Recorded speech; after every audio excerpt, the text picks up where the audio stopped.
Hello friends, कानूनी ज्ञान आपका अधिकार। आज हम बात करेंगे सेक्शन 498 ए क्या है और सेक्शन 498 ए का अगर केस हो जाता है तो पुलिस लेवल पर, कोर्ट लेवल पर आपके पास क्या उपचार उपलब्ध है।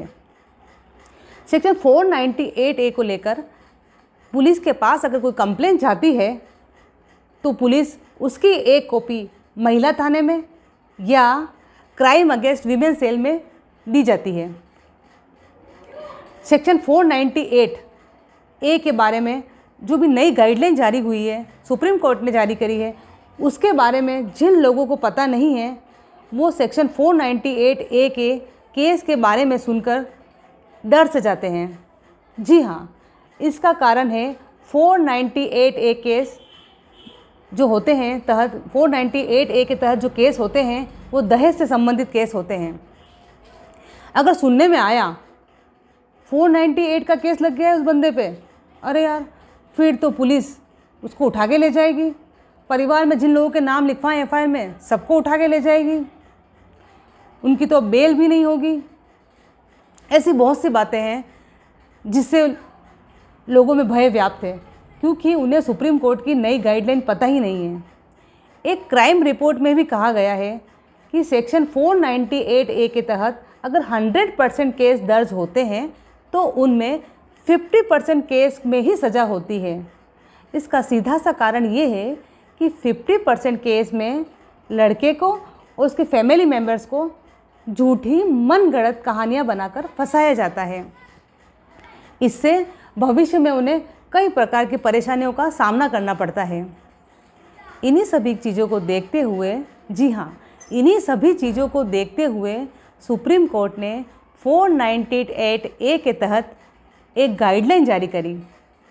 उस गाइडलाइन के अनुसार अगर आपके पास, पुलिस के पास कोई कंप्लेन आती है तो पुलिस सीधे से जाकर लड़के को या उसके फैमिली को गिरफ्तार नहीं करेगी।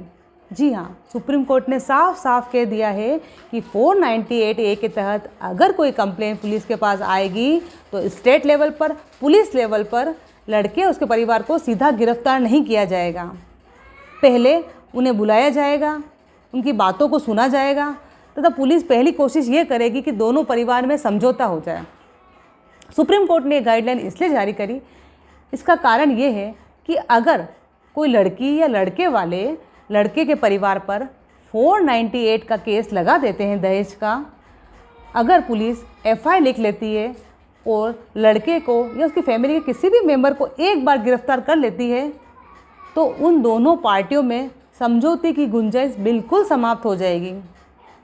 होगा भी क्योंकि उन्हें लगेगा कि इतनी सी बात पे केस हो गया, मेरे घर वाले को जेल जाना पड़ गया।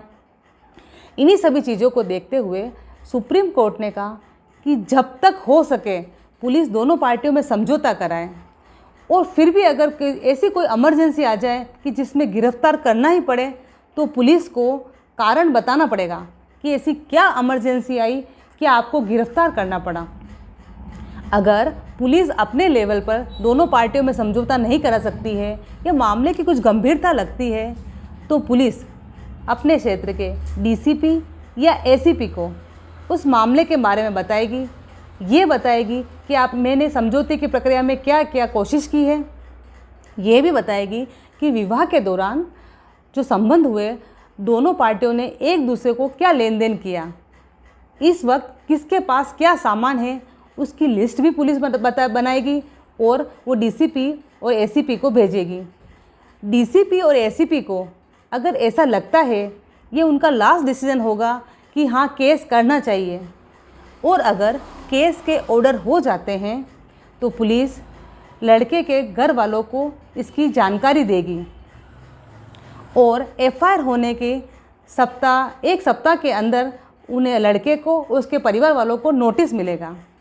जब लड़के और उसके परिवार वालों को इस प्रकार का 498 के ए के तहत नोटिस मिल जाता है तो उनके पास एक बहुत बड़ी सुविधा सुप्रीम कोर्ट ने दी है। अगर 498 के गाइडलाइन के अनुसार लड़के और लड़के की फैमिली वाले कोर्ट में जाकर एंटीसिपेटरी बेल के लिए अप्लाई कर सकते हैं। जी हाँ, एंटीसिपेटरी मतलब अग्रिम जमानत के लिए।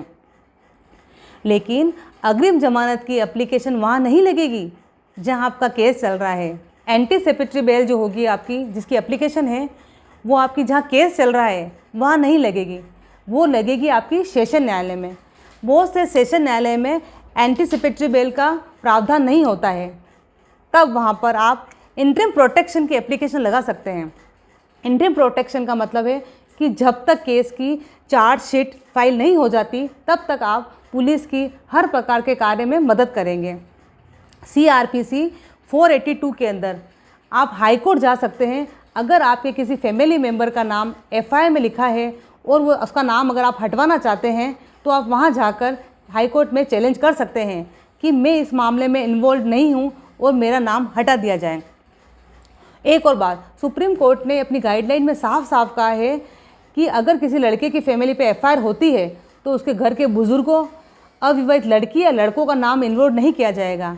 इसका सीधा सा कारण है कि भविष्य में उनकी शादी को लेके बहुत सी परेशानियां उत्पन्न होती है। तो जिस हिसाब से सुप्रीम कोर्ट ने गाइडलाइन जारी करी है, आपको पता चल गया होगा कि अगर आप सही हैं तो 498A के तहत आपको डरने की आवश्यकता नहीं है।